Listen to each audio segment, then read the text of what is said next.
There we go. Okay, lecture 14 for Physics 2820, Computer Algebra Systems. As I said, this is a bit different from what we've been dealing with in this course up to this point. Previously, we've been looking at numerical solutions to problems. That is, ones where we have to set some equations, use a numerical method to solve them, step through the time, and come up with a plot. Of course, you know how to solve problems in mechanics using pen and paper, blackboard and chalk, as we have done in courses like Physics 1050, and you may be doing in a classical mechanics course. Those techniques are symbolic or analytical solutions to problems. There's a way of using a computer and a language like Python to aid you in those symbolic problems as well. Software that solves the kind of problems that we normally would write down with pen and paper are called computer algebra systems. Basically, what it does is it treats the symbols inside the math, the x's and the squares and the square roots and the functions and the integrals, as objects, and it can manipulate them to solve them.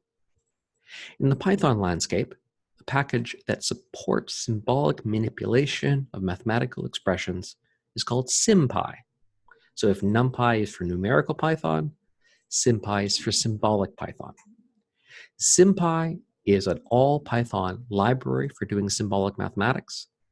It competes in the same space as commercial software such as Mathematica or MATLAB, but it is free, it's open source, and it's written entirely in Python and does not require any external libraries.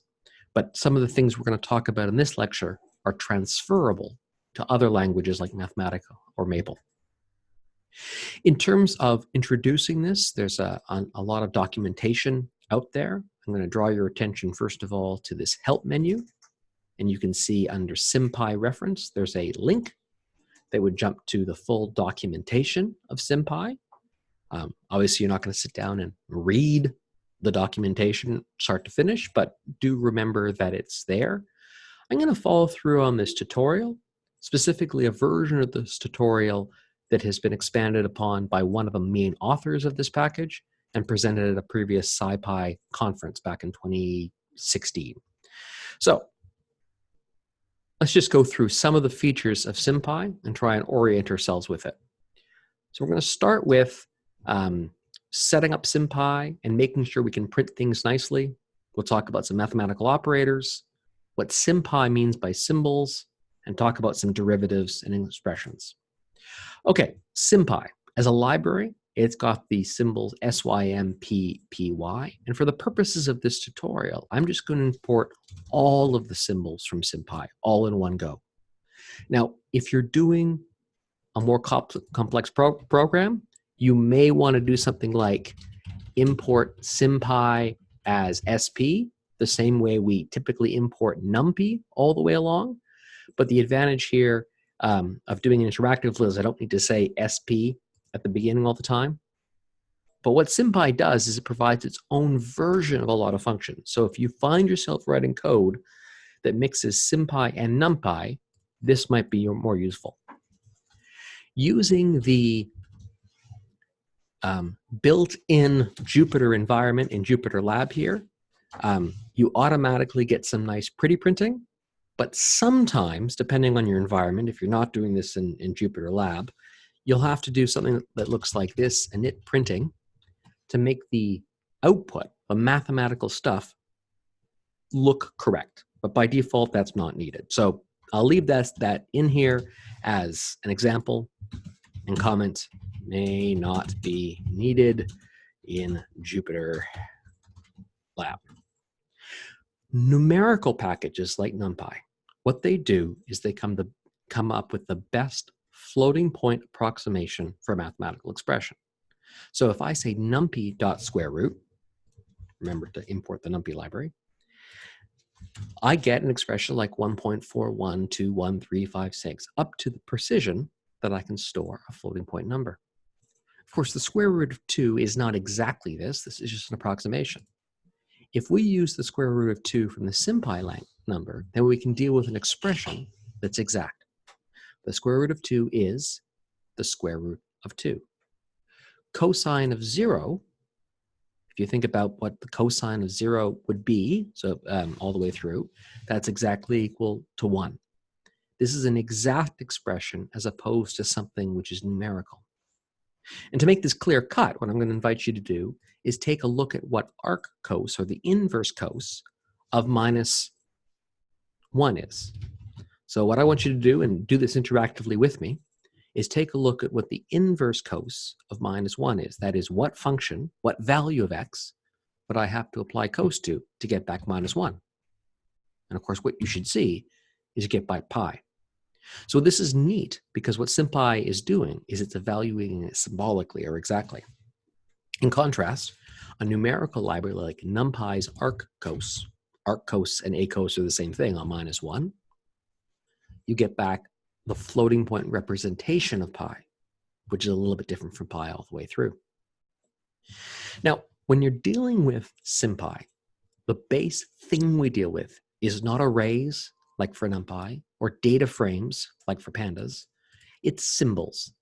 Everything in SymPy is a symbol, hence the name. To be able to start to use SymPy, you need to tell SymPy what the symbols you're using are. And the way you do that is with a function called symbols. And what this does is it declares to SymPy, I'm going to be using a symbol x, the symbol y, the symbol z, and I want to store those values in the Python variables x, y, and z. Once I do that, I'm able to work with expressions like this of x plus 1, and x plus 1 now is truly x. It's not like x represents a number, and then we say the number plus 1. X is a symbol. It's a general variable, the variable x. It has no specific value. Using this notation of alpha, beta, and gamma, I can define those symbols all the way through, and what SymPy will do is render the alpha, the beta, and the gamma in appropriate notation for me. Now, you don't have to do this.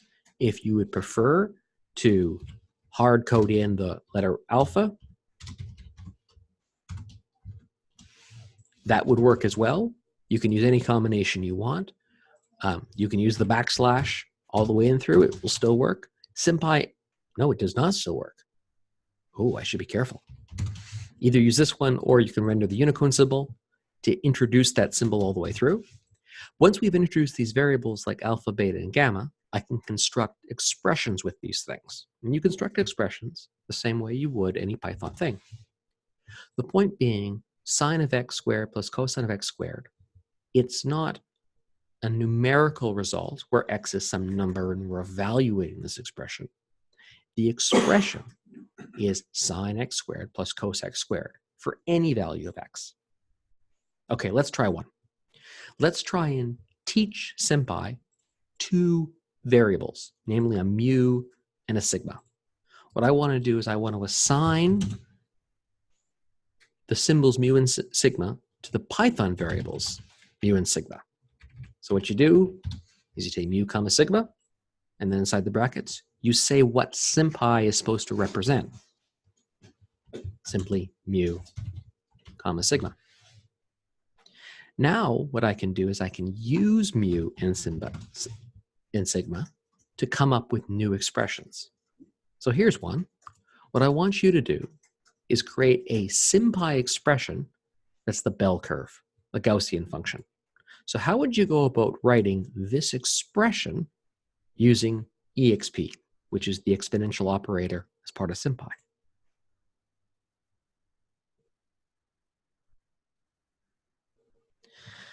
So of course the way that that works is all the normal operators from Python work. So we would say x minus mu to the power of 2, because of course that's the exponential operator, divided by sigma to the power of 2. And that is the SymPy expression all the way through. Now this thing with symbols is SymPy is trying to give you symbolic manipulation with the Python language. So there are some subtleties. First of all, there are Python variables and there are SymPy symbols or SymPy variables, and they're not quite the same thing. A Python variable, which is what we've been using up to this point in the course, is some identifier that represents this variable.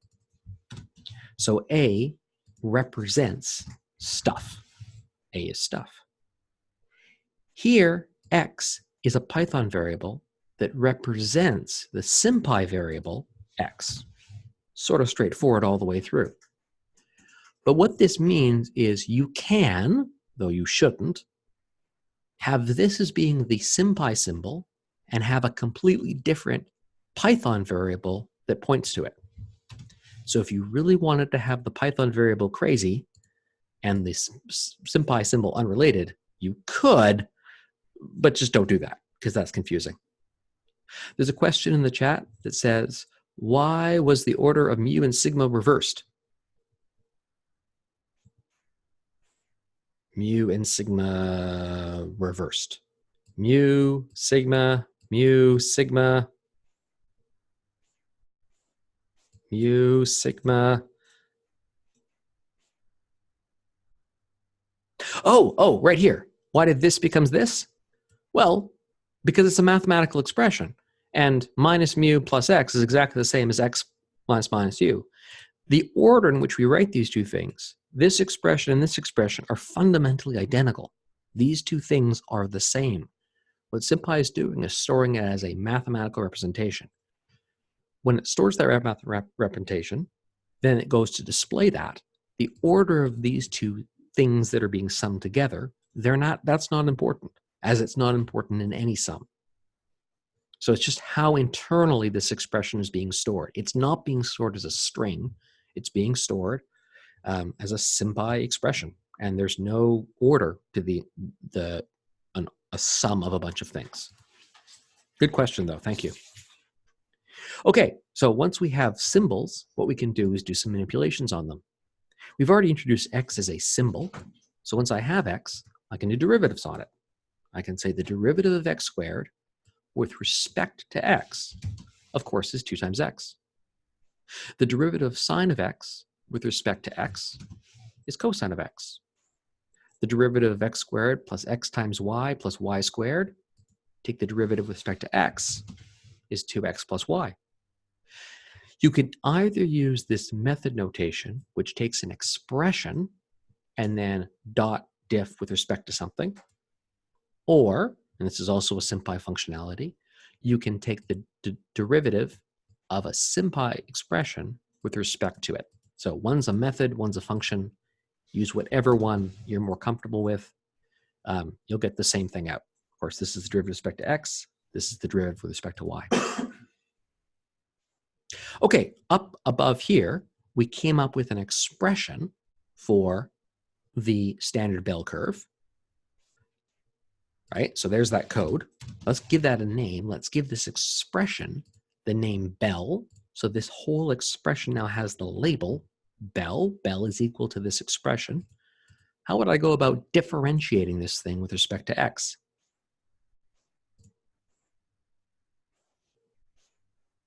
Well, I take my expression and I take the derivative with respect to x.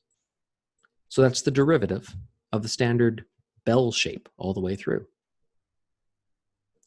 We can take derivatives with respect to anything we want.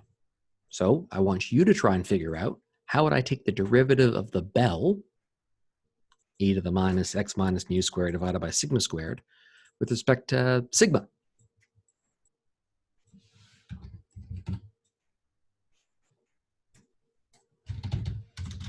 Derivative something. And there we go. There's the derivative of bell with respect to sigma. If you want second derivatives or third derivatives, you can take the derivative of a derivative of a derivative. So if you take bell and take the derivative with respect to x, you can then take the derivative with respect to x again, and the derivative with respect to x again. And this is the derivative of the derivative of the derivative. So you can see that this tool starts to make doing this kind of calculus or algebra that we normally would have to do with pen and paper rather simple. This is not something that you probably could do this, but you can imagine having to figure all this out would take some time. And if you're doing it manually, there's the risk that you might make an error. This is really documenting very clearly, I'm going from some expression, I'm doing 3 derivatives all the way through. If you want, there is another notation. This would be the third derivative with respect to x. Let me just, no, maybe I should be careful.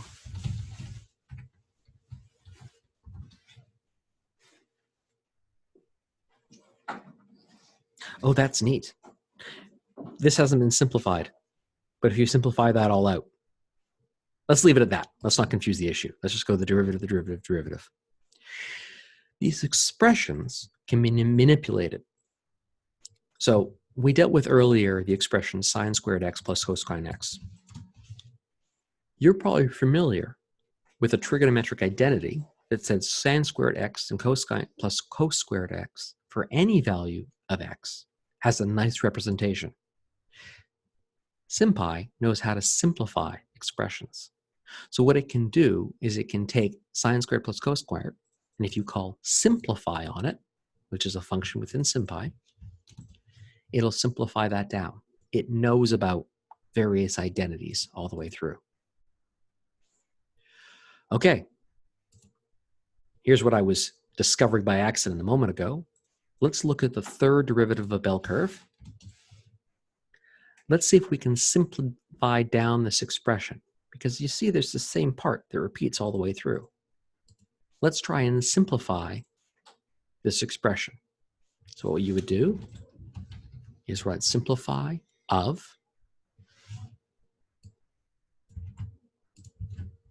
bell.diffx, diffx, diffx.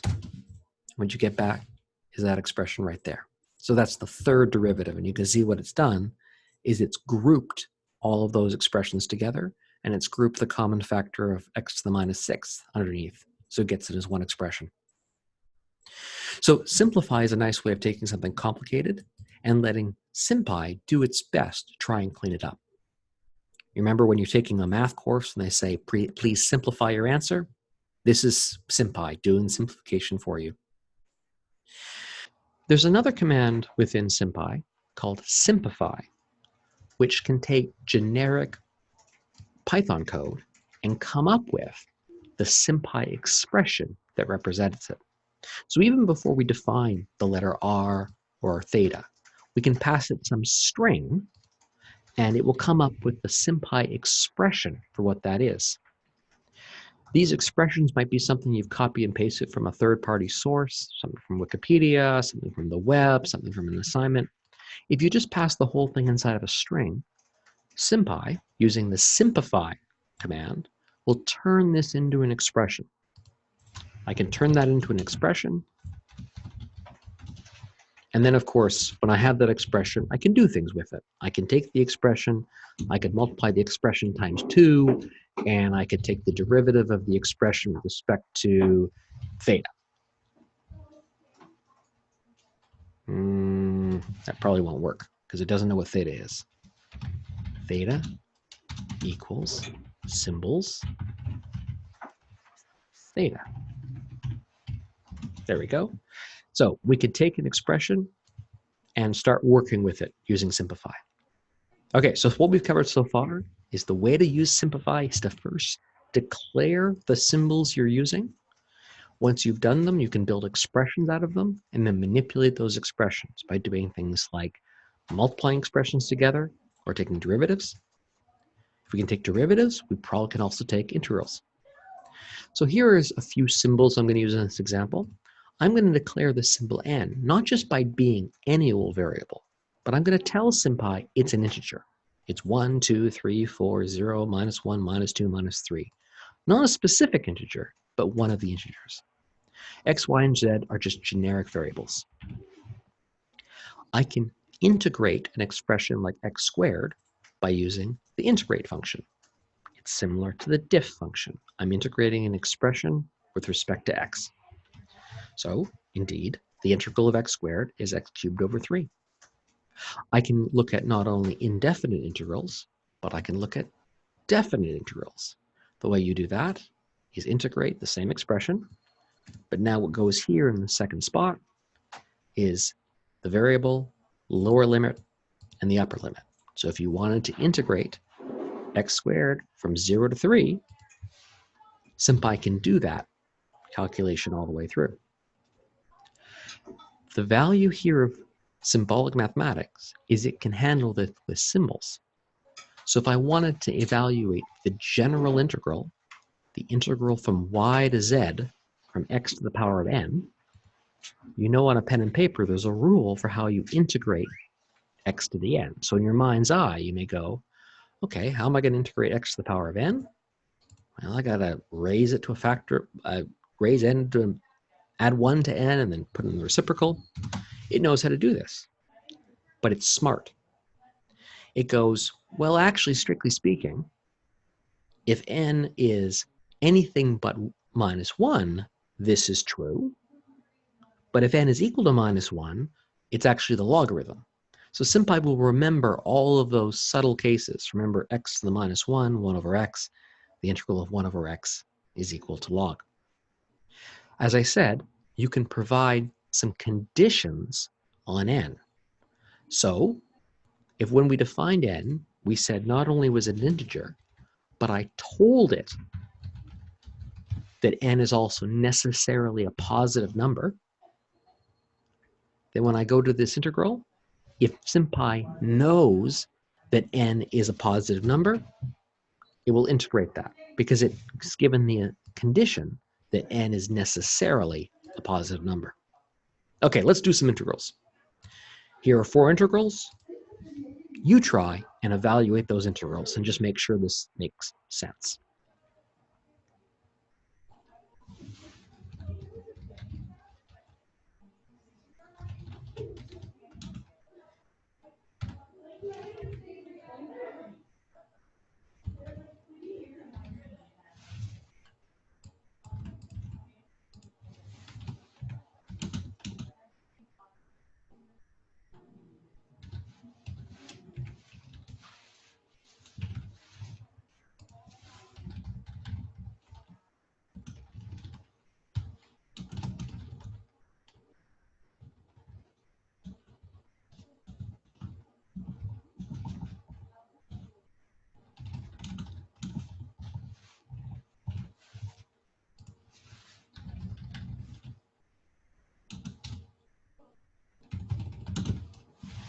So hopefully you're typing in something like that. So the integral of sine of x, of course, is just minus cos. SymPy understands that pi means pi.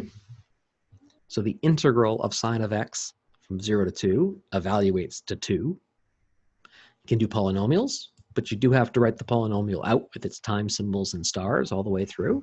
So there's the integral of x from 0 to y. And finally, this thing here, this is the Bell expression, so I can integrate that with respect to x. So if you ever want to know what the integral of a Bell function is, there it is. I times the square root of pi sigma, the error function. That's what it ends up being. Okay, so that's how to do symbolic manipulations. Once you've got symbolic representations, sometimes you still want a numerical answer. SymPy supports this idea of coming up with a numerical version of something. Again, let's define some symbols so that SymPy knows what we're dealing with. Namely, the symbol x, y, and z are just generic variables, and I'm going to let SymPy know that n and m are just some integers. And once I've done that, I can evaluate various things. So sine of x is an expression. It is just sine of x. You don't know what x is. If you want to turn this into a number, what you need to do is you need to let x equal something.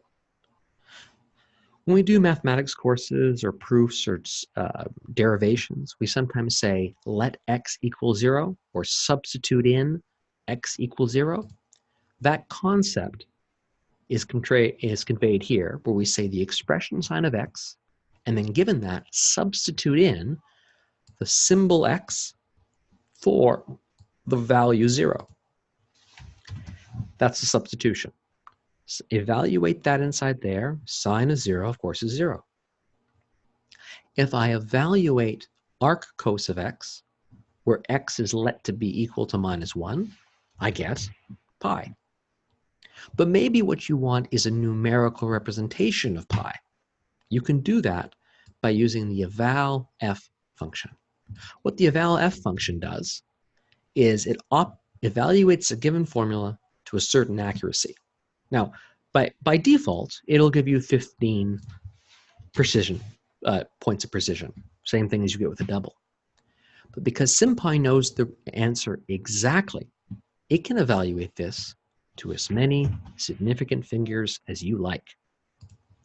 Because everyone wants to know how much pi is, and there it is.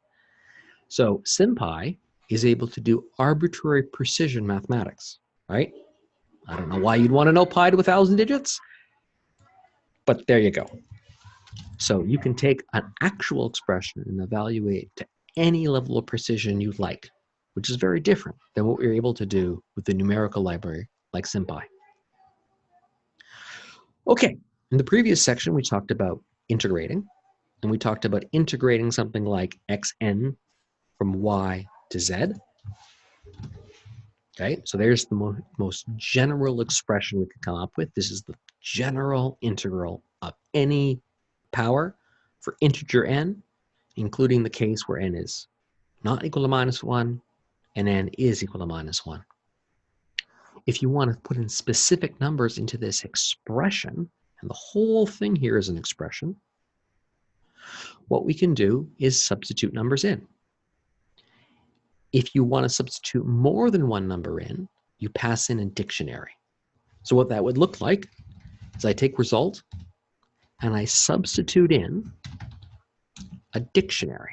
Dictionary are curly brackets where the key is going to be the symbol, and after a colon is the value you want to put in.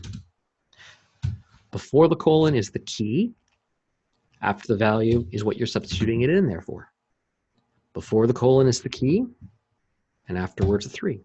So what I'm doing is I'm taking this expression and substituting in n equals 2, y is equal to 0, and z is equal to 3. And evaluating that, that would be 9 all the way through. Okay, you try one. Evaluate this integral for n equals -1, y equals 5, z equals 100, and then evaluate that integral to figure out the numerical approximation to it.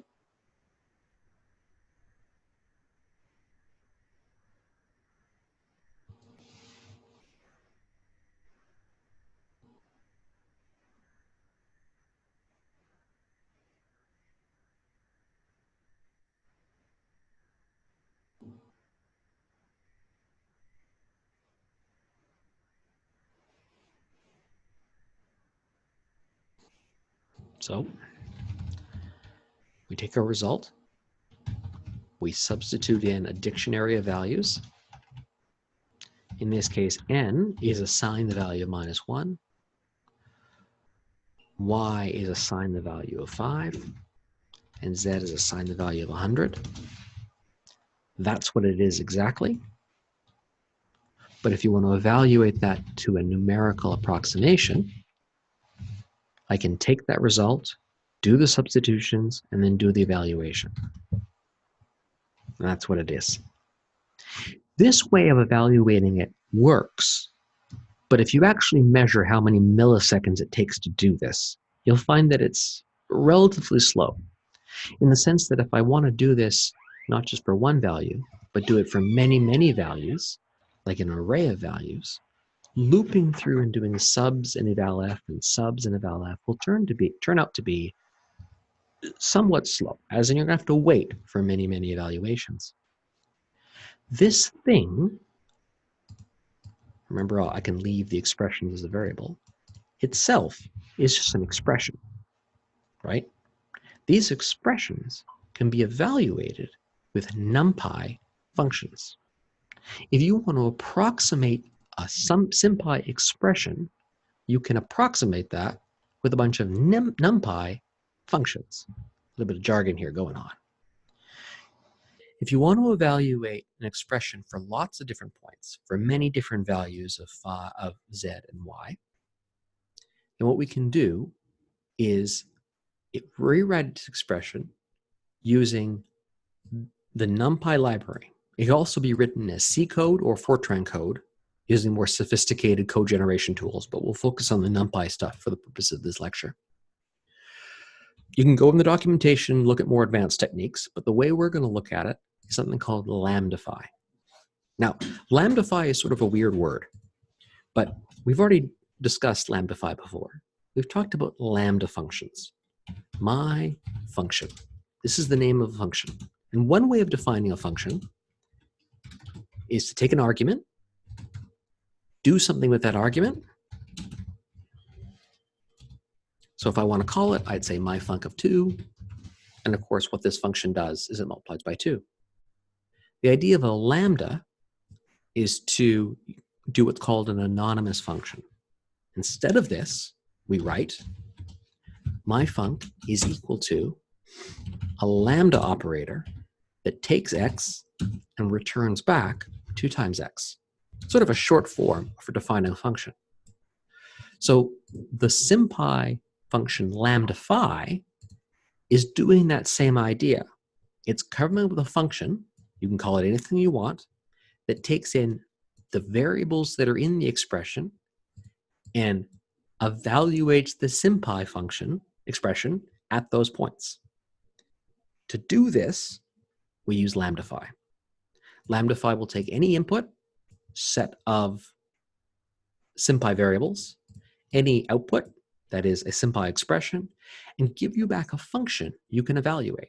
So if I lambda phi the expression x squared, remember x is not a variable, it's a SymPy symbol, then I can define a function f of 3. The beauty here of what's going on is now this f of 3 is something that can evaluate itself on arrays. So if I declare this thing, and I can clarify which kind of code generation I want to use, we'll only use NumPy, I then can apply this f of 3 to an entire array at once. So this is something that you cannot do with subs. You'd have to do a loop and loop through every value. And if you actually go and you measure the performance of this, you'll find out that this is as fast as running NumPy code. I said, as you write more advanced functions, and you want to use another language, not Python, but C or Fortran, SymPy can also generate the code that could be compiled with a C compiler or a Fortran compiler that implements that expression. Okay, let's do an example, this time going from quantum mechanics, wave mechanics. So SymPy has a number of formulas built into it. Specifically, it's got a function for the radial wave function. A radial wave function, if you remember doing in chemistry, different orbitals, the shapes of things, of where electrons can be around the nucleus of an atom. There are certain probability density fields about where you can expect to find an electron. In terms of a description, in terms of its radial structure, we can define something called a radial wave function. Basically, it's the probability that you're going to find a electron at a certain distance from the nucleus. These different orbitals are defined with certain parameters. So let's just look at the radial wave function of n equals 3 and l equals 1. The specifics are not important for this course. And look at the one for the n equals 6, that is for carbon. This function, which is a SymPy expression which is built into the library, can be defined as follows. R and L, given those variables, this is its expression. Now we could just type that out directly if you don't want the physics thing, but there is an expression. It depends upon x in these different ways. If I want to turn this into a NumPy function, something that I can evaluate, I don't need to copy and paste it into a new function. I can lambdafy it. That is, I can take the expression and come up with a Python function that will take any value of x, substitute it inside here, and evaluate it. And I'm going to be clear about using the NumPy backend. That's optional. There are some other options. Okay, so let's proceed here. Once I've done that, now my function f, I can evaluate that at any point. Namely, if I say f of 3, I get a number. If I say f of 1, I get a number. So if no, I'm not going to do it this way. I'm going to plit.plot. I'll change that slightly. If you're following along, don't type that one in. It's going to break something later on. We'll do a plit.plot. And what we can do is we can evaluate this function for the numerical array, 0 up to 5 with 1,000 points in between, and evaluate the function all the way through. So this is this function evaluated all in one go. Okay, let's try this ourselves. What we've discussed is how to declare or come up with Python functions, NumPy functions, based on an expression. So what I want you to do is do something to this expression. So you're taking its first derivative, that is the derivative with respect to x, lambdify that expression, come up with a new function, call it like f prime, and then plot that function and its derivative on the same graph all the way through. So give that a shot.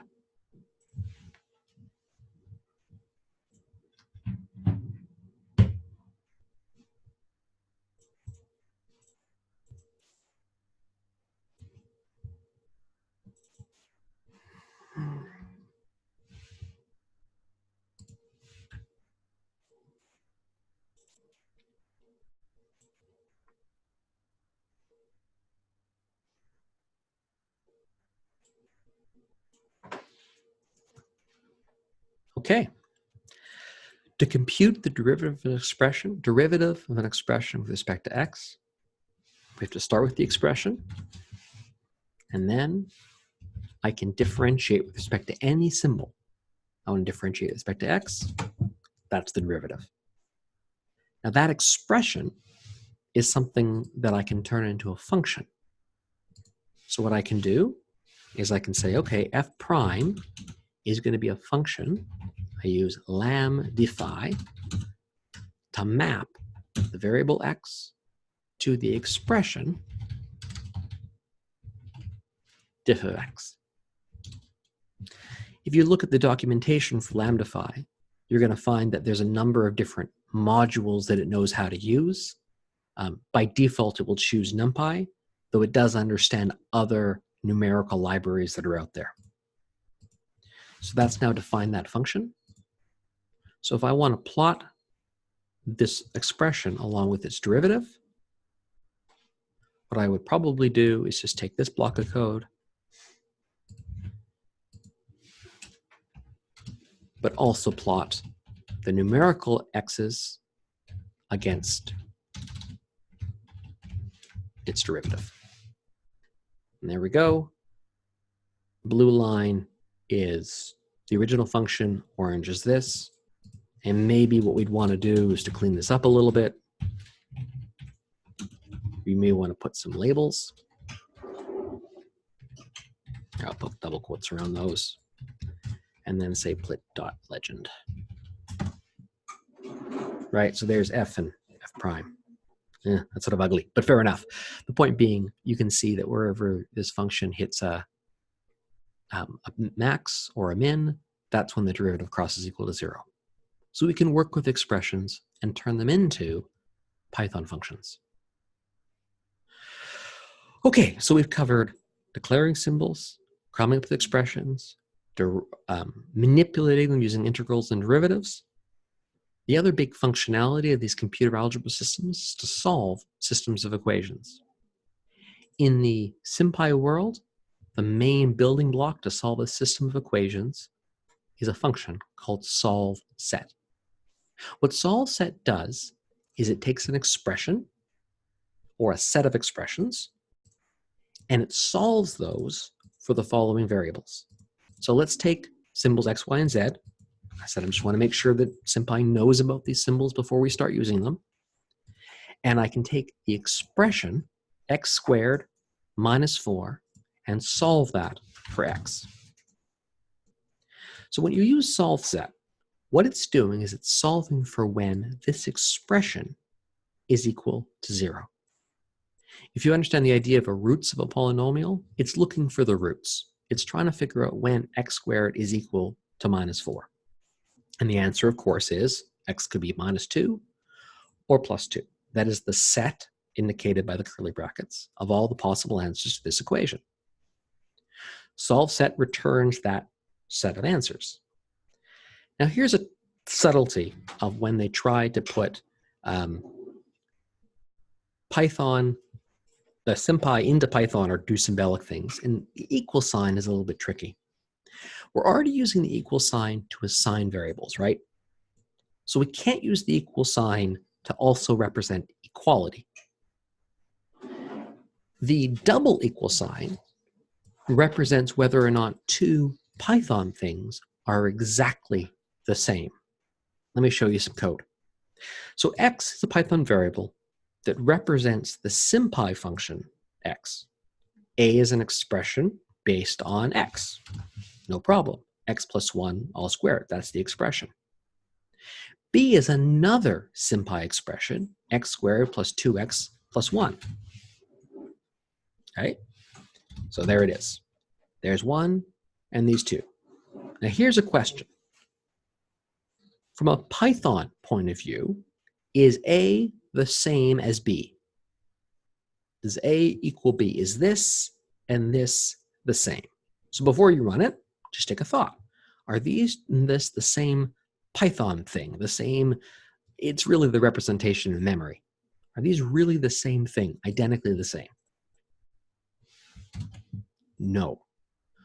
This is the square of a monomial, and this is a polynomial. They're different kinds of creatures. Now they are numerically the same in a mathematical sense. If you were to expand this out, you would find that x plus 1 all squared is indeed x squared plus 2x plus 1. So these two things are mathematically the same. If you take a minus b and then simplify that whole expression, this minus this, and simplify, you find that the answer is equal to 0. It's this way of representing whether or not two things are being equal to 0 by constructing an equation that's equal to 0 is how we're going to go testing for equality. And the reason is the equal sign and the double equal sign already have meanings. This is testing for structural equality. We want to test for mathematical equality. So if we want to do x squared equals y, if this is what we're trying to express, we either can talk about that as being x squared minus y equals 0, or we can use the equality operator to say this is a thing of x squared is the same as y. The left-hand side of this equation is x squared. The right-hand side of this equation is y. If I solve this equation for x, you get y is equal to minus square root of y or plus square root of y. But this subtlety on double equal sign means structural equality. Okay, so just to test our understanding of this, here is an expression. X squared minus 9 is structurally the same as 0. What values of x, for what values of x is this expression true? Come up with a guess in your head and then take a look. And you get the empty set. So if you ever done anything with set theory, this is the empty set, the set of nothing. There are no values of x for which this is structurally identical. X squared minus 9 is not the same kind of thing as a 0.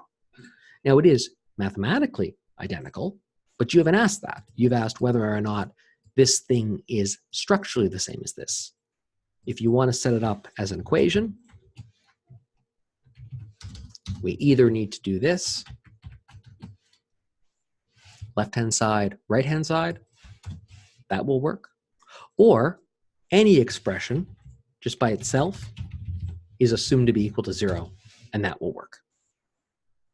One of the benefits of using solve set is it understands the idea that some solutions have an infinite number of answers. Solve set, sign of x comma x. What is the value of x for which this is true?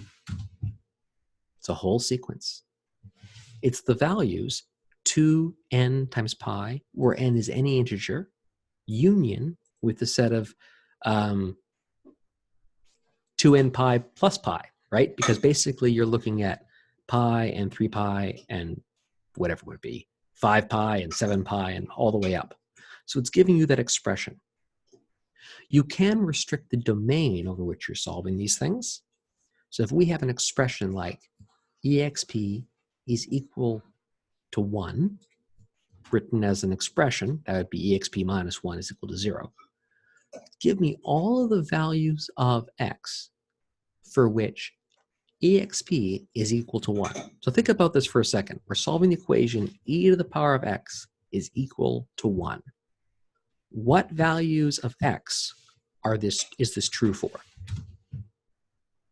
And what SolveSet is doing is giving you the correct answer over the entire domain of complex numbers. You might look at this and be like, actually, no, I was expecting an answer of 0 because I know e to the 0 is equal to 1. But SymPy understands a lot of mathematics. It understands the idea of complex numbers. It knows that in the complex domain, e of a complex number can be written as cosine of x plus I and sine of x using Euler's formula. And this is the most general solution. You can ask SymPy to restrict itself to only real numbers if you're saying, I want to solve over the domain of the reals, and then you get back what you would expect. SymPy also give you back a condition set when it's unable to come up with a complete solution. So here's one, again, based sort of on this idea right here. I want the set of values for what exp plus cosine plus x plus 1 is equal to 0. And I want to solve that not over the real numbers, but over not over the complex numbers, but only over the reals. Give me all of the variables for which this is true.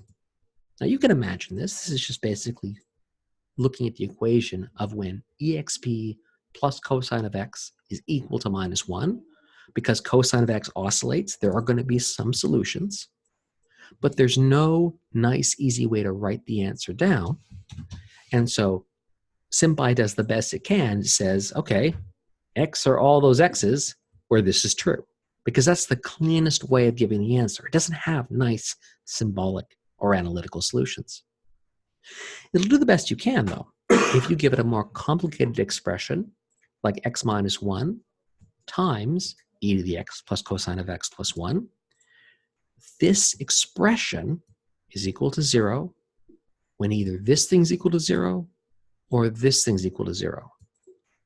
So SolveSet will give you back the union of x could be 1 or any other number for which this is true. It knows how to do mathematics. Now, SolveSet isn't used just for solving things numerically. It can do things algebraically, and this is where its power is for us. So imagine I have an equation. Area equals height times width. I can solve this equation for any of the variables. So if I introduce the new symbols, height, width, and area, those are SymPy symbols, I can solve the equation area minus height times width. Again, that's writing all of this equal to 0 on the left-hand side. And I can solve this for height. And of course, height is equal to area divided by width. Again, this is what you probably want to write, but you can't, because this is saying area and height times width are structurally identical.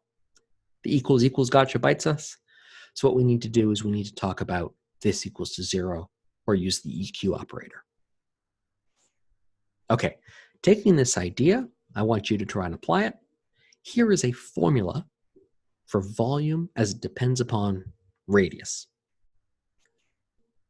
Solve this equation for R. I know you can do it with pen and paper, but do it with SymPy. How would you proceed?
Okay, let's see what we got here.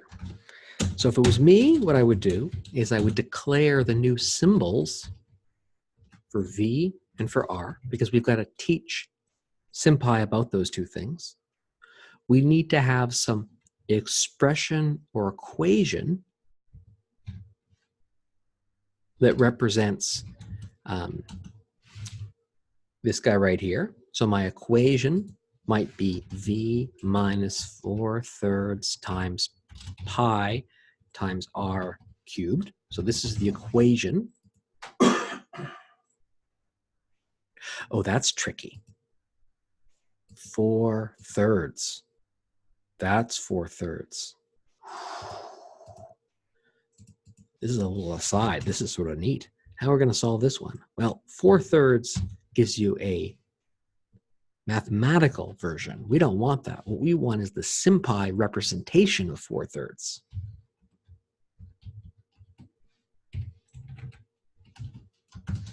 Because, of course, 4/3 is 4/3. There we go. That's much better. Okay, so there is a little bit of subtlety here because 4/3 is not 4 divided by 3. It's 4/3 all the way through. And then once you've got that, what you can do is use solve set to solve this equation for a particular value of R. And of course, in general, there are actually 3 different roots to this. These are the 2 imaginary roots, and that's the real root all the way through. I think if we just say real equals true, nope, that did not work. I'm surprised. It's this first one that we care about right here. Right? That is the correct answer to what the radius is all the way through. Okay, so we talked about substitution before in terms of substituting in particular numbers. What we can do is we can substitute in one expression for another as well with substitute. I can take x squared as an expression, and not only can I replace x with a number, I can replace x with any other symbol. So in particular, x squared replacing x with y becomes y squared. How about you try one? Take this expression and substitute in everywhere you see x for sine of x.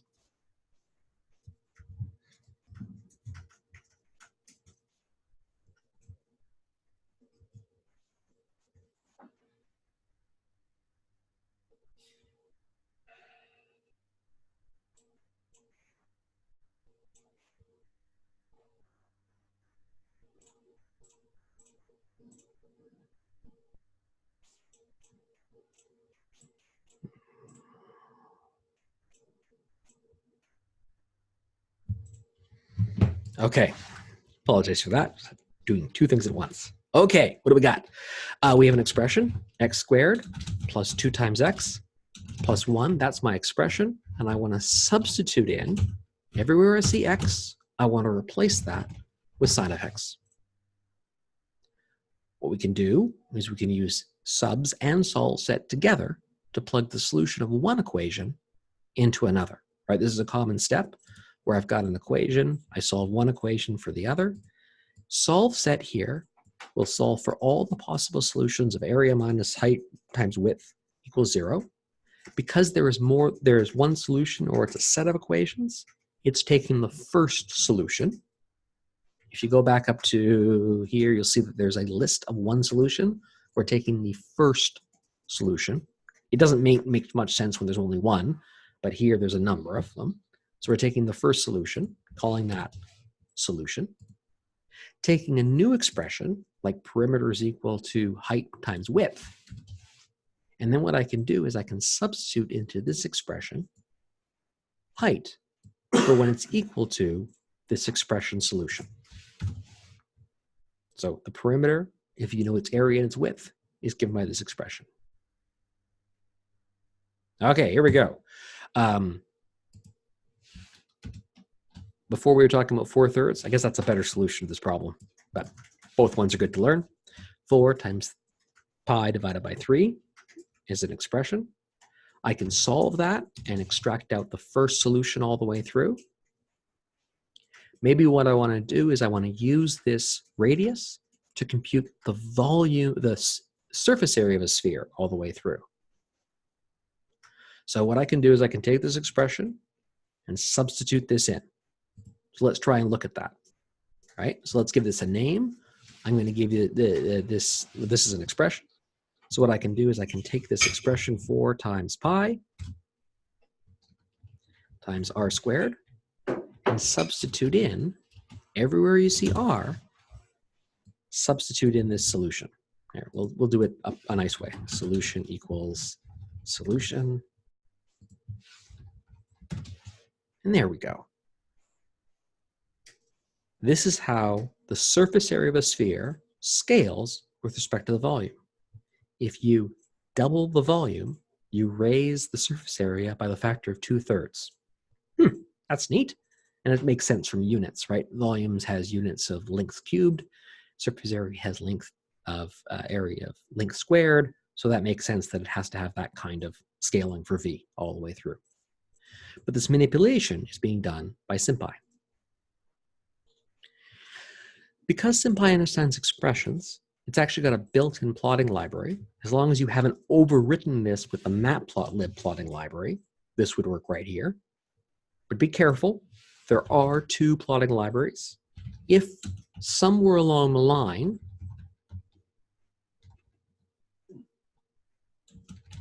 you had done this, now you'd be dealing with the plot library from matplotlib, and that doesn't work.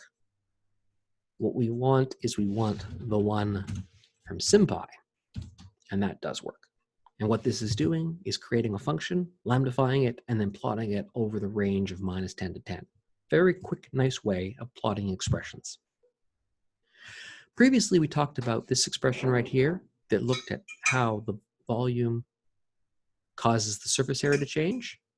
Let's make a plot that shows the volume of a sphere versus its surface area.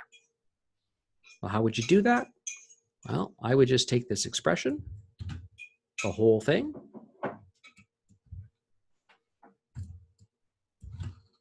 and plot it. Ooh, that's not what I was expecting at all. That's a thing.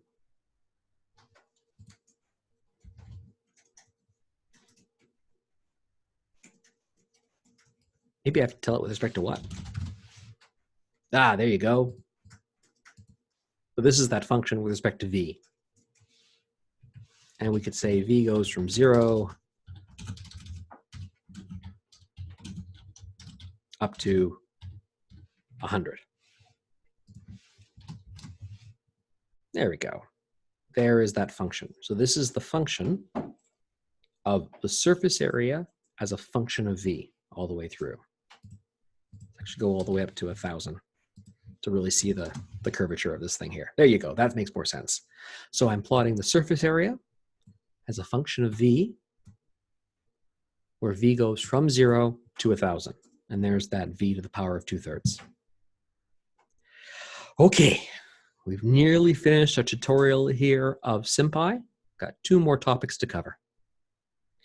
Not only can you solve algebraic expressions, like we've seen, we can also solve differential ones. So for this next example, let me introduce a whole bunch of symbols we may want to work with: A, B, C, D, E, X, Y, Z, and T. And also to introduce 3 symbols which happen to be functions.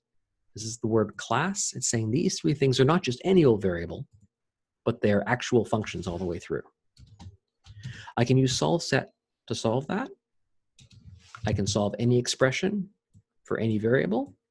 And of course, what you get back is the well-known quadratic formula, minus b plus or minus the square root of the determinant divided by 2a.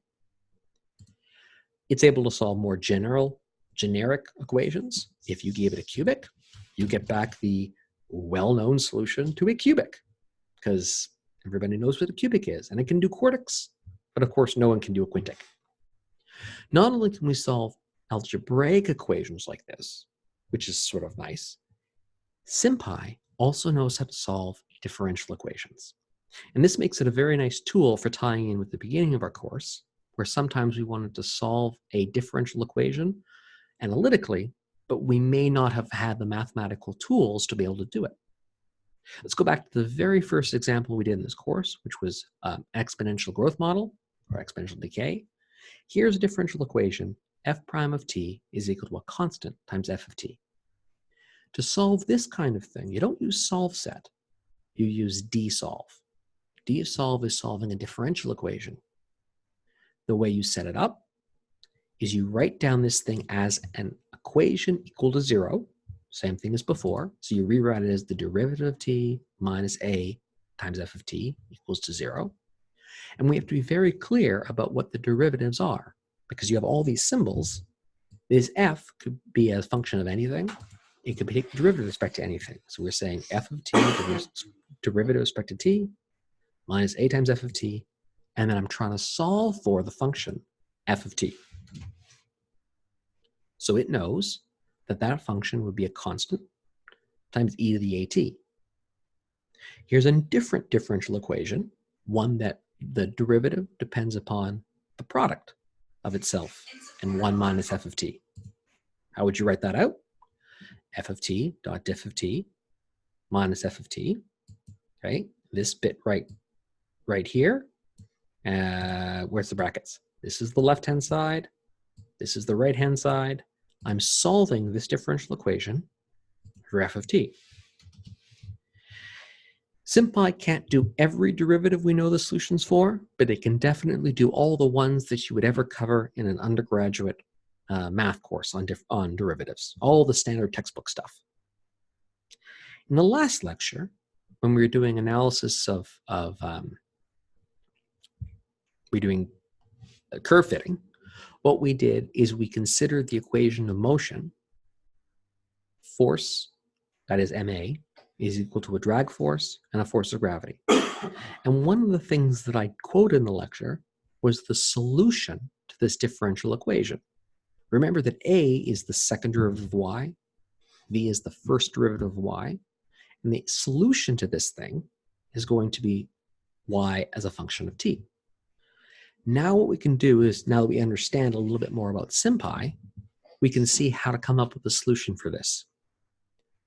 First of all, whenever you're doing with SymPy, you have to teach SymPy what the equations are, or what the symbols are. Well, there's a B symbol, a G symbol, an M symbol, and a T symbol in this expression. Y is a symbol, but it's a special kind of symbol. It's a function symbol. Together, I can come up with an equation. I could either write this all equal to 0, or I can use the equation operator to say that the left-hand side, oh wait, I didn't do that. I'll do it this way. There we go. I missed a comma there. Apologies. The left-hand side is equal to the right-hand side. So this is the equation that I want to solve. And if you look at it, second derivative of y equals minus first derivative of y minus n times g. Again, the order in which you write them down and the order in which SymPy writes them down, those are mathematically identical, even though you wouldn't tend to write it that way. SymPy knows how to solve these kind of equations. And it can come up with right away that up to 2 initial conditions, that's the equation. If I use substitute, I can come up with a set of initial conditions, defining the symbols v, y, and y0 and v0, substitute in this function at t equals 0 becomes y0. The derivative of this thing evaluated at t equals 0 becomes v0. So this is the set of initial conditions. And then I can use dsolve and actually pass in some initial conditions to come up with a complete solution. This is what we did in lecture 13. So this is a really useful tool for explaining what you want to do, but letting an algorithm handle the details of all the minuses and pluses and square roots and all the details. The final thing I just want to draw your attention to is SymPy understands the idea of matrices. If you're doing linear algebra, so if you're taking a course in linear algebra, knowing that this exists may be useful.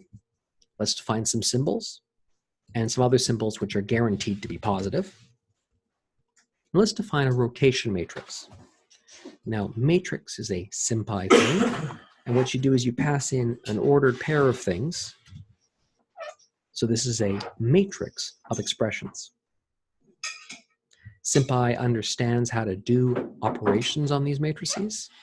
It can take determinants, this times this minus this times this. That's the determinant of this matrix. It can take the inverse, determinant, and then do the rule about finding inverses. That's its inverse. And if you wanted to, it can find singular values, eigenvalues of it in one go. These are the two singular values of this expression.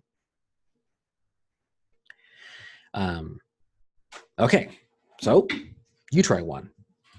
Here's a matrix. Calculate its inverse.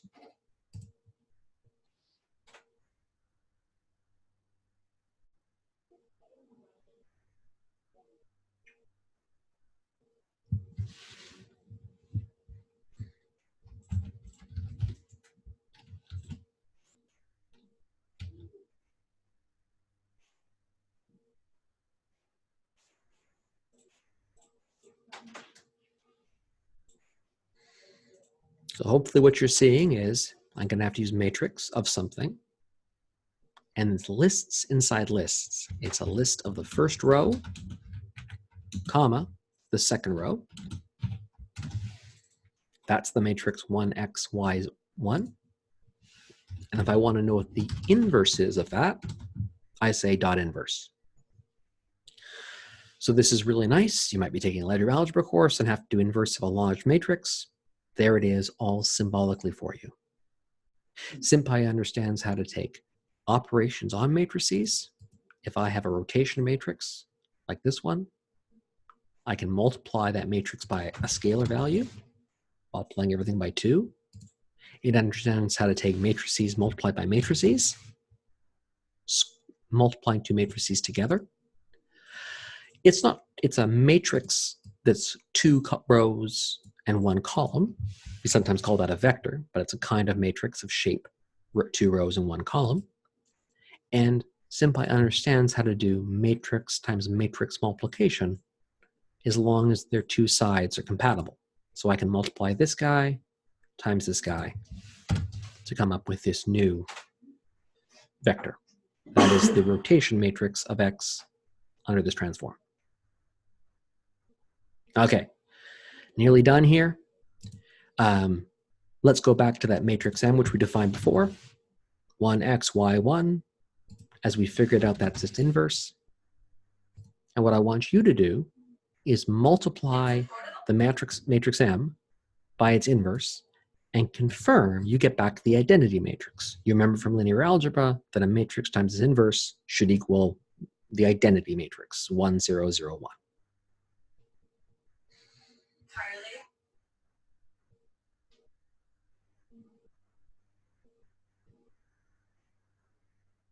Okay, that's M. I want to multiply that by its inverse. See what we get. And one of the things you might be concerned about is going, well, wait a second, that's not the identity matrix. But that's just because we haven't simplified our answer. Identity matrix as expected.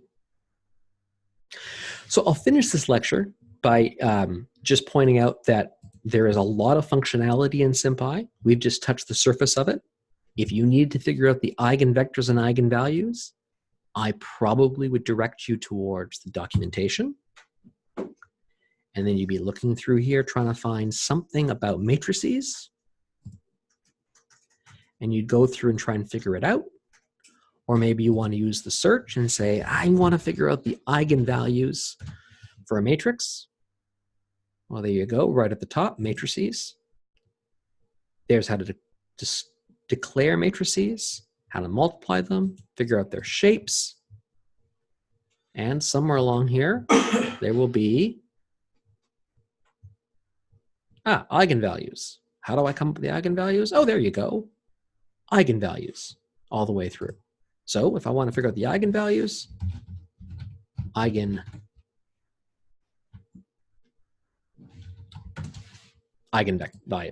Or alternatively, and you can look in the documentation, the eigenvectors of a matrix. So this is really nice because this could take a moment of your time to figure out. Here is a tool freely available that lets you compute these things. These matrices can be modified and adapted just like you would in NumPy. You can talk about a certain column or a certain row. And if you want to, you can modify these matrices in place, add 1 to this element, and then manipulate that new matrix all the way through. They're the singular values of this matrix. Okay, all of this has been a survey, a introduction to SymPy. We're not going to use anything about SymPy any different than what we've seen here. The reason I've introduced it is I want to use a computer algebra system like SymPy to solve some physics problems. Some physics problems like you would have seen in 1050, but would have been very challenging to do algebraically or with introductory calculus, but we can do with the computer algebra system. So I've got some of those prepared. We'll tackle those on Thursday. This is just a nice supplementary or complementary tool to doing numerical programming, having a computer algebra system to help you out. And this is one of the things, just to be like, oh yeah, I've seen that before. SymPy does a lot of mathematics and a lot of that you may have never seen before. There's the documentation. It does a lot of things. You may want to look at it. In particular, it does a little bit of stuff on PDEs. It does series. It does some various mathematical kind of things. And the person who was behind it is writing it is a theoretical physicist, so it has a lot of things that physicists tend to use. Okay, so that concludes a lecture on SymPy, computer algebra systems. I'll turn off the recording now, and we'll get into the lab for the day.